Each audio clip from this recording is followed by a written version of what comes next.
Well, it's about time for one of those videos. This video, I want you to know, I hate making this video. I hate this message that I'm about to share to you. By the way, it's cold here right now. Maybe it's just me. It's cold here in Dubai right now. And just woke up. It's February 6th, Friday, February 6th. Markets have gone haywire. And of course, as you can imagine, as I'm sure you are, everyone's straight shitting themselves. So I wanted to do this video. I feel like I have to do this video every couple times a year, something like that. We're going to try and take a different tone on this one, okay? We're going to try and take a different tone on this one because the numbers are getting big. It's getting scarier to hold and hodl Bitcoin. I completely understand that. I completely get that. I've had, imagine if you're hearing this, I am him when it comes to Bitcoin. And imagine my phone. And so, look, let's talk about what's happened. Bitcoin had the biggest one-day drop since FTX. That's not good, right? Price action is shit. let's just admit that. People are claiming that it's going to the 200-week moving average. That, to me, would be a confirmation that this was the bear market.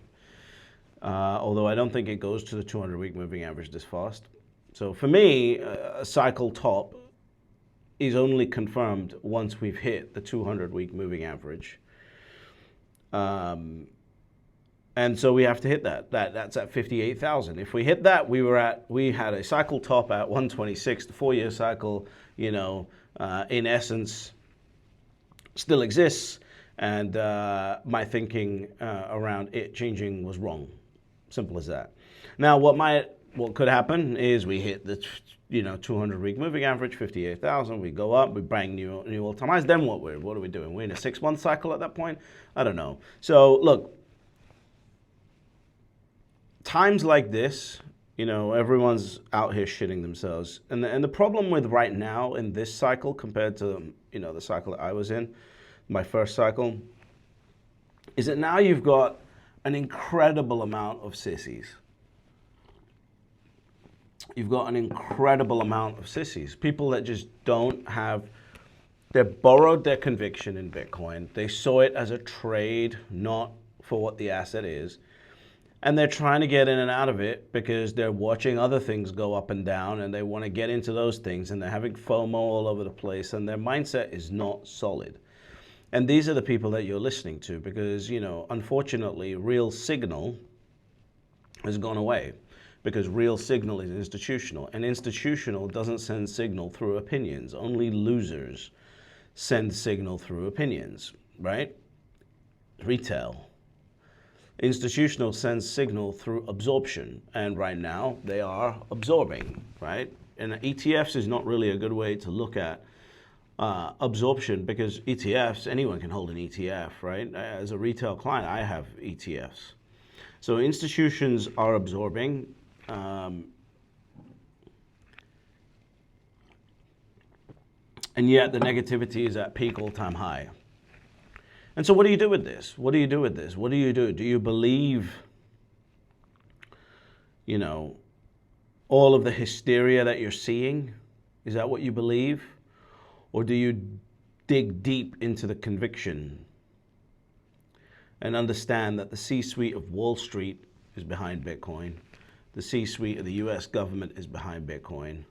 Even when the price is going down, Besant and the Vice President, J.D. Vance, are out here talking about how great and important Bitcoin is?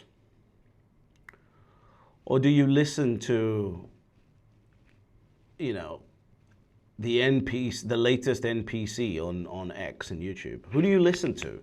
It's tough. It's tough when this is going on. I completely understand it. But the reality is that if you want to be wealthy, you listen to capital allocators. You don't listen to opinion artists. You listen to capital allocators. And when I came onto YouTube, I didn't want to do YouTube because, again, it just puts me in the opinion class, right? But I realized that the gap here in Bitcoin was someone that could actually understand what the capital allocators are saying and translate that for people. So I always knew that my time here was going to be limited, right? Because at some point, the opinions are always more important to the audience, because the 1% that, the fabled 1% that has the capital are only listening to capital allocators, right? So, and Bitcoin was this interesting intersection where for a period of time, capital allocators were actually watching YouTube videos, right? So I've made a lot of good friends in the capital allocation world, and they understand, they understand what's going on. But opinions are now increasingly more irrelevant because Larry Fink is doing the work, right? There is not a single thing that I can do as British HODL to drive more Bitcoin allocation than Larry Fink saying one thing. One sentence from Larry Fink can drive more Bitcoin allocation, and that's what's important. It's the allocation that's important, because Bitcoin is a monetary network. It is the hardest money humanity has ever seen. It's a monetary network. It has absolute finality of scarcity, and in that environment, how much you own is what is important, right? Not the number of people, it's how much you own. How much does someone own? And Larry Fink works for Bitcoin now, right? Michael Saylor works for Bitcoin now. And that's a beautiful thing, right? So again, I want to point out there's going to be a lot of people right now who are feeling the reality of their irrelevance and realizing that they have no influence over any market that they thought they might have done because they have a fucking YouTube channel. And the reality is that real capital allocators are here. The market is doing what the market does. Like it's going down right now. And we will see how this shakes out. This is the kind of week where you kind of just close your account, close the trading view, close the X, close the YouTube, and I guarantee you that within a week, this entire narrative is going to be a 180 on its head, a 180. This is not going to hang around. When something gets this drastic, this is not going to hang around. This is going to be a very quick turnaround. And I think by just 1 week, so by next Friday, the narrative will be completely different. And that just proves how easily and emotionally manipulatable Bitcoiners are and why you should not listen to Bitcoiners. It just proves that this is what has happened here. These people that think they were revolutionaries are just dopamine addicted, pheasants. Like you can just get them to do what they want, what you want them to do. And you've got people that are selling their Bitcoin right now because someone wants them to sell their Bitcoin. And I did a podcast yesterday with my friend Brandon, the Barstool of Bitcoin. It's one of those podcasts where I get really like wild, right? And I enjoy it. So make sure you, Green Candle podcast, make sure you watch that. It's probably coming out in the next few days. And I told him, I was like, these people, nobody wants to be helped. Like nobody actually wants to do this, because the only action that you have to take in Bitcoin is to just buy Bitcoin. See, it's not a business that you got to start. It's not it's nothing. You just got to buy Bitcoin. Buy Bitcoin and sit there, and that's the work. And what happens? You go on X and you open up a social media video, and suddenly you're talking about treasury companies and you're selling your Bitcoin. And then that treasury company collapses because you bought it at 7 times its Bitcoin valuation. And then you know what you do? You open up X again to look for your saviors. And your saviors are now investing in gold and silver. And then so what do? You close out your treasury company that's 80% down. You get into silver at $90. Like, this is the permanent underclass. That is the permanent underclass. I said on the podcast yesterday, this market right now, this is retail demonstrating that they are doing exactly what they were born to do. It's going to be a small fraction of people that understand the message of Bitcoin, because it's always a small fraction of people that understand the message of any generational asset run. Then they hold on to the Bitcoin, and that's it. Like, I live I'm not a moron. I live in a zero tax jurisdiction, right? I legally pay zero tax on anything living here in the UAE. And I still don't trade Bitcoin because there's 10 to 15 days in a year where Bitcoin makes its moves. And I don't know what those 10 to 15 days in a year are, so I don't trade it. And this time I have a few indicators that I was looking at going, okay, if it gets to this point, I think, it's overblown a little bit and maybe I'll play some hedge positions.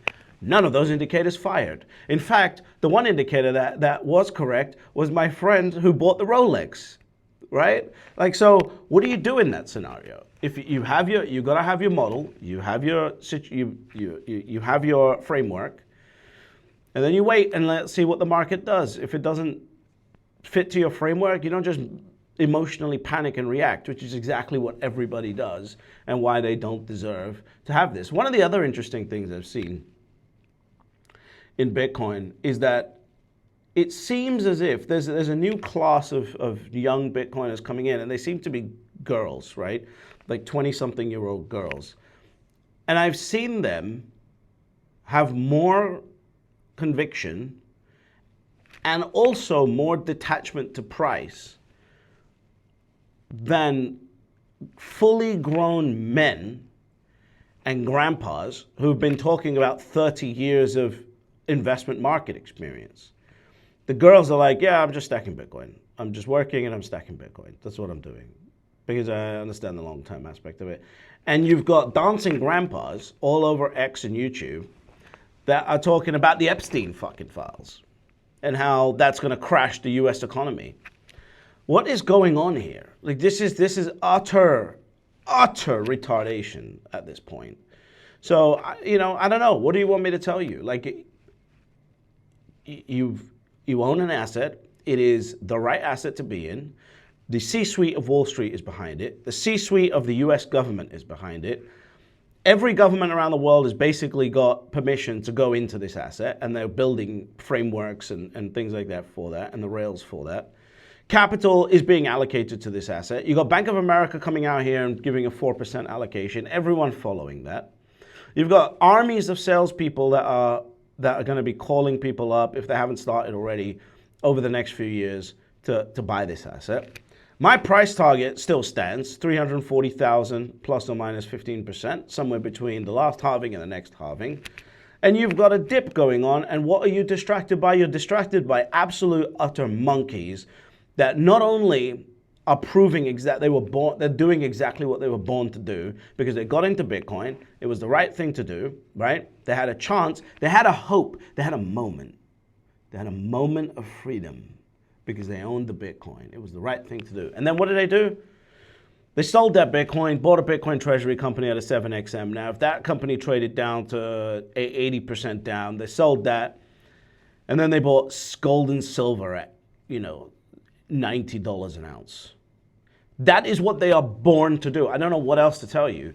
You've got to understand that people are born to do certain things, and most people are born to lose.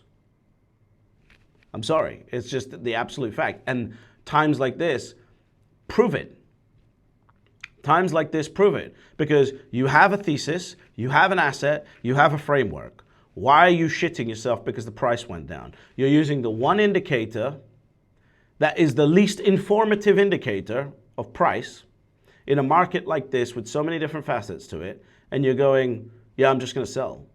It is the most utterly retarded thing I've ever seen, and unfortunately, more and more people seem to keep doing it, and X is turning into basically a cesspit of the permanent underclass, right? It just is what it is. And again, I don't even see the point of saying continue to subscribe, because it's just going to get louder and louder and louder as we enter a world of more speculation. And the Colosseum is going online, right? That's what's going on here. When you see 24-hour speculation and 24-hour trading, the Colosseum, to keep you distracted, is just going online. It's going 24/7 around the world, right? There's so many more important things going on in the world. I urge you to step away from Bitcoin for a day, if you can manage, and study what's going on with AI. Right? I started installing this Claude bot thing that everyone's talking about. And I had 2 hours with it, and I'm shitting myself because every single person that works from a coffee shop is basically fucked. Do you understand what's going on here? And you're distracted by the Bitcoin price. My portfolio is set. I have a savings bucket, investment bucket, income bucket. I have not touched a single one of them. I had 0.5% allocated to Bitcoin treasury companies, and that's fucked. So it's just leave that alone. There's sell orders on everything. As and when those sell orders go through, I'll pivot that capital back to Mstr. There is nothing to adjust in my portfolio. The answer is understand what's going on with AI. This thing is truly remarkable. And if you're a business owner, I know a lot of business owners watch my content. If you're a business owner, you have no idea what's about to come. And if you're an employee, your boss doesn't need you in the office, you're basically finished. You have 2 years. There's no doubt in my mind at all after seeing how this thing works. So learn this. Stop wasting time. Stop focusing your brain on the speculative reconviction building nature of social media. Have your conviction. Don't borrow your conviction, and get on and learn what's going on in the world right now. There's some magical things happening in the world right now. And this is not the type of week where you sit here and go, you know what, I'm just going to sit here and be shit scared along with everyone else about Bitcoin. Because what that tells me is you don't have your own conviction, you borrowed your conviction, and you deserve, the state that you're in. Because the reality is there's only 3 rules to Bitcoin. Step number 1, you buy Bitcoin. Step number 2, shut the fuck up. And step number 3, you get fabulously wealthy.